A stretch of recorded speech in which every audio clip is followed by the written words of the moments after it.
Hi everyone, hope you are doing well from wherever you're watching this channel, depending on your time zone. Now, 1 week ago, Oparanya was trending. The news was spreading like bushfire, both on mainstream media and the social media, that Oparanya has finally made a decision to dump Railaodinga, ODM party, and the Azimio la Umoja at large, to focus on building the Luhya unity.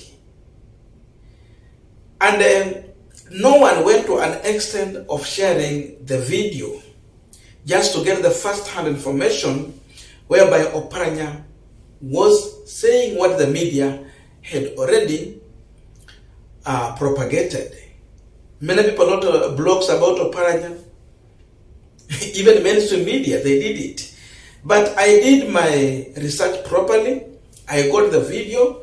It was in Luhya, vernacular of course, and I translated that clip. For those who do not understand the Luhya dialect, I did it in Swahili so that you can get exactly what Oparanya was talking about. For those who did not watch that video, of course I'm going to put the link here. It will be the first link. You can go and then listen to Oparanya. If you understand Luhya, then you will be lucky to get the real information on what Oparanya talked about. So from that time, Oparanya has been silent. But then yesterday, he appeared on Shahidi TV. This was the first time Oparanya was appearing on an interview from the time we had election in August. And Oparanya has confirmed the truth on the ground, politically, where he's standing and where he will be heading to. So all that was being spread, it has been confirmed. It was merely lies, maybe propagated by a specific individual for their own political advantage.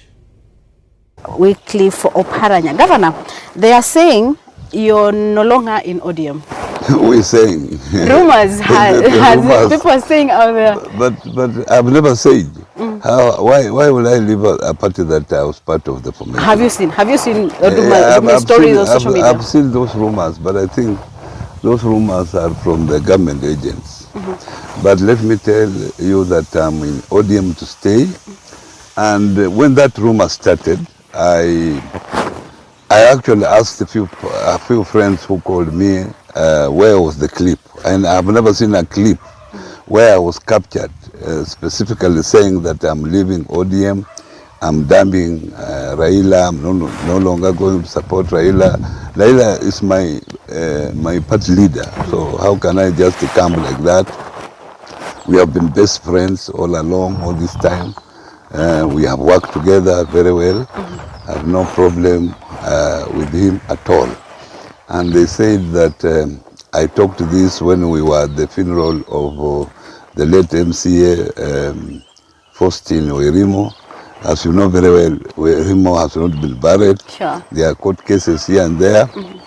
So the funeral was not there. So I think this is just a rumor which was started by some agents who are against the opposition.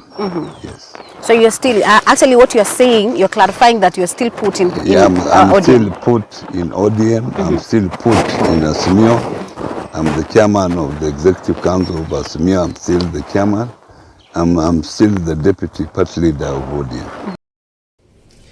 We are going to continue with the Punchline discussion, but just a quick request for those who are watching and you're not subscribed, please consider subscribing. Returning subscribers, thank you so much, and all our viewers, please give this video a thumbs up. Thank you, and back to our discussion. Now, it was going to be a bad decision if Oparanya was going to leave Railaodinga as of now to join William Samoei Ruto or Kenya Kwanza's side. But staying with Railaodinga, that is safe for Oparanya. And you have heard it from Oparanya himself. He is staying with Railaodinga. He is still the ODM deputy party leader and the chair in Azimio la Umoja. Why is it a bad decision for Oparanya to leave Railaodinga? As of now, you can see people have already formed the government.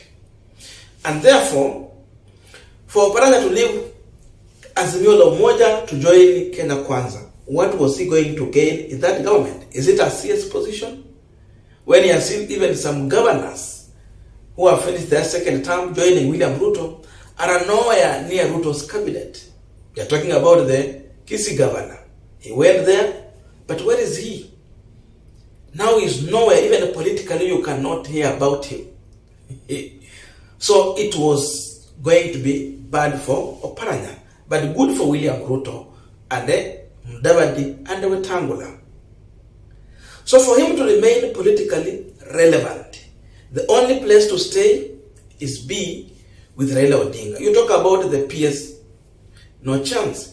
CAS positions that they want to give out. Akina Malala are still struggling to get one. And they work tirelessly for William Ruto. So how can Oparanya get? There is no room for Oparanya in Kenya Kwanza.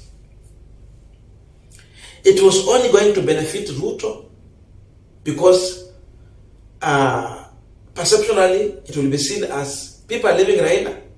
They're joining Ruto. From Mudavadi and Wetangula, perceptually it will be seen as Luyas are accepting, all Luyas, that Mudavadi is the Luya leader and now they are surrendering by joining him. So it was going, Oparanya was going to walk into the trap of Kenya Kwanza. But if you check, Raila is a man who has built Oparanya from nowhere, corporate world, into the political world. Raila Odinga did not introduce Musalia Mudavadi into politics, but he built Musalia Mudavadi when he was in politics. Raila did not introduce William Ruto into politics, but he built Ruto in the political line. But Raila brought Oparanya into politics. He introduced Oparanya into politics. For Oparanya to leave Raila Odinga without being built, it will be a big mistake. He has to stay with Raila Odinga to build him before he get out. You see, William Ruto, for him to be what is off now, he had to shed himself away from the Moi politics by working with Raila Odinga and learning from Raila Odinga. Mudavadi, to some extent, he backslided when he became a running mate to Uhuru Kenyatta sometime back in 2002. But when he joined the ODM party, when they formed, by then they just formed, he became the deputy party leader, and from there he regained his political muscles. So, in the 2027 general election, for Oparanya to be something, he has to be with Raila Amolo Odinga. Because as of now, Musalia Mudavadi and Oparanya are the face of Western region. Oparanya, Wetangula representing the Bukusu and the Trans Nzoia County, Mudavadi representing Vihiga, Kakamega and the Busia. That's how they are working on their politics. So if Oparanya will join them, what will he be presenting?